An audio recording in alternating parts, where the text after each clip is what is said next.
شروع کرتا ہوں اللہ کے نام سے جو بڑا مہربان اور نہایت رحم کرنے والا ہے۔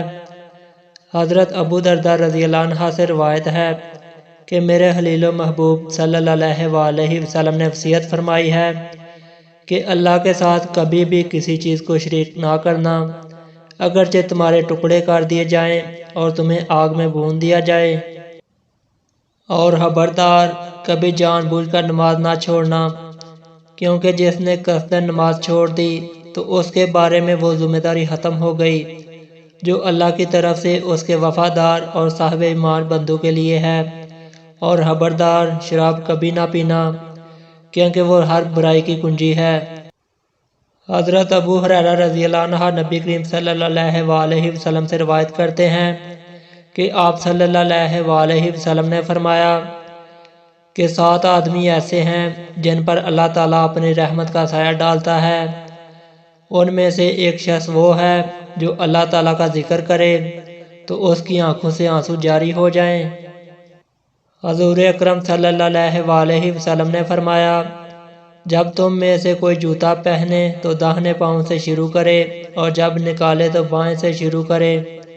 ہونا یوں چاہیے کہ داہنا پاؤں پہننے میں پہلا ہو اور نکالنے میں آخری۔ سیدنا ابو ہریرہ رضی اللہ عنہ سے روایت ہے کہ رسول اللہ صلی اللہ علیہ وسلم نے فرمایا، سب سے برا نام جس پر روز قیامت اللہ تعالیٰ کے ہاں شرمندگی ہوگی یہ ہے کہ آدمی اپنے آپ کو شہنشاہ کہلوائے۔ حضرت علی رضی اللہ عنہ سے روایت ہے، وہ بیان کرتے ہیں کہ انہوں نے رسول اللہ صلی اللہ علیہ وسلم سے سنا، آپ صلی اللہ علیہ وسلم نے سود کھانے والے، کھلانے والے، تحریر کرنے والے اور صدقہ نہ دینے والے پر لعنت کی۔ آپ صلی اللہ علیہ وسلم نے نوحہ گیری سے منع فرماتے تھے۔ حضور اکرم صلی اللہ علیہ وسلم نے فرمایا، اگر تم کو جنت پسند ہے تو اپنے بھائی کے لیے وہی پسند کرو جو اپنے لیے پسند کرتے ہو۔ حضور اکرم صلی اللہ علیہ وسلم نے فرمایا، اذان اور اقامت کے درمیان دعائیں رد نہیں ہوتی، لہذا دعا مانگا کرو۔ رسول اللہ صلی اللہ علیہ وسلم نے فرمایا کہ ہر گناہ میں سے جتنا چاہے اور جب چاہے اللہ تعالیٰ معاف کر دیتا ہے،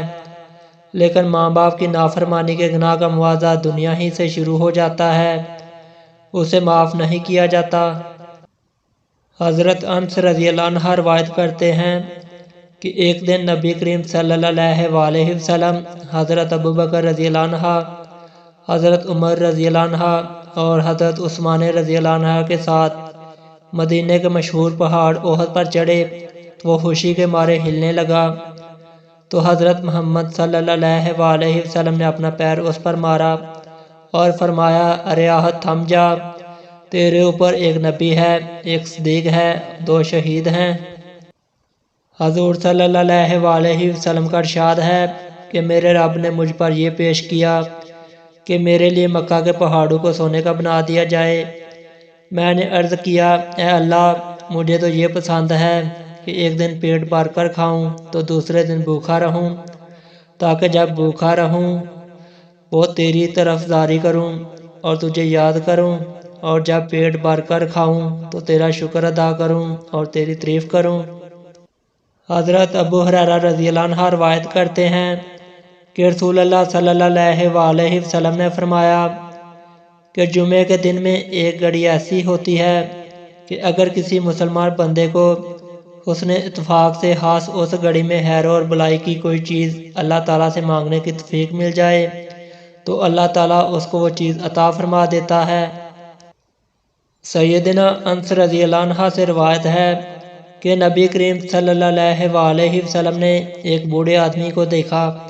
کہ وہ اپنے دونوں بیٹوں کے درمیان پیدل چلا جا رہا تھا۔ آپ صلی اللہ علیہ وسلم نے دریافت فرمایا کہ اس کا کیا حال ہے؟ لوگوں نے عرض کیا کہ اس نے پیادہ پہ چلنے کی نظر کی ہے۔ آپ صلی اللہ علیہ وسلم نے فرمایا، اللہ تعالیٰ اس کی جان کو تکلیف دینے سے بے نیاز ہے، اور اس بوڑھے کو حکم دیا کہ سوار ہو جائے۔ رسول اللہ صلی اللہ علیہ وسلم نے ارشاد فرمایا، صاحب ایمان اچھے اخلاق سے ان لوگوں کا درجہ حاصل کر لیتا ہے جو رات بھر نفل پڑھتے ہیں اور دن کو ہمیشہ روزہ رکھتے ہیں۔ ابو ہریرہ رضی اللہ عنہ سے روایت ہے کہ رسول اللہ صلی اللہ علیہ وسلم نے فرمایا، جب تم میں سے کوئی نماز پڑھتا ہے تو شیطان اس کی نماز میں شبہ ڈالتا ہے، اس کو یاد نہیں رہتا کہ کتنی رکعتیں پڑھی۔ جب تم میں سے کسی کو ایسا اتفاق ہو تو بیٹھے بیٹھے 2 سجدے کرے۔ آپ صلی اللہ علیہ وسلم کو جب کوئی مشکل درپیش ہوتی تو آپ صلی اللہ علیہ وسلم فوراً نماز کی طرف متوجہ ہو جاتے۔ نبی کریم صلی اللہ علیہ وسلم نے فرمایا کہ وہ شخص کامل مومن نہیں ہو سکتا جو خود تو پیٹ بھر کے کھائے اور اس کا پڑوسی بھوکا رہے۔ نبی کریم صلی اللہ علیہ وسلم نے فرمایا، مسلمان کو گالی دینا، برا کہنا گناہ ہے اور اس سے لڑنا کفر ہے۔ حضرت عبداللہ بن عمر رضی اللہ عنہ سے روایت ہے کہ ایک شخص نے رسول کریم صلی اللہ علیہ وسلم سے دریافت کیا کہ مسلمانوں کی کون سی خصلت بہتر ہے؟ آپ صلی اللہ علیہ وسلم نے فرمایا، کھانا کھلانا اور ہر شاخسا نشاستہ کو سلام کرنا۔ حضرت عائشہ رضی اللہ عنہ سے روایت ہے کہ رسول اللہ صلی اللہ علیہ وسلم نے فرمایا، سب سے پاکیزہ تر کھانا جو آدمی کھاتا ہے وہ اس کے ہاتھوں کی کمائی ہے اور آدمی کی اولاد اس کی کمائی ہے۔ رسول اللہ صلی اللہ علیہ وسلم نے فرمایا، اللہ تعالیٰ کے 99 نام ہیں، 100 سے ایک کم، جو ان کو یاد کرے گا جنت میں داخل ہوگا۔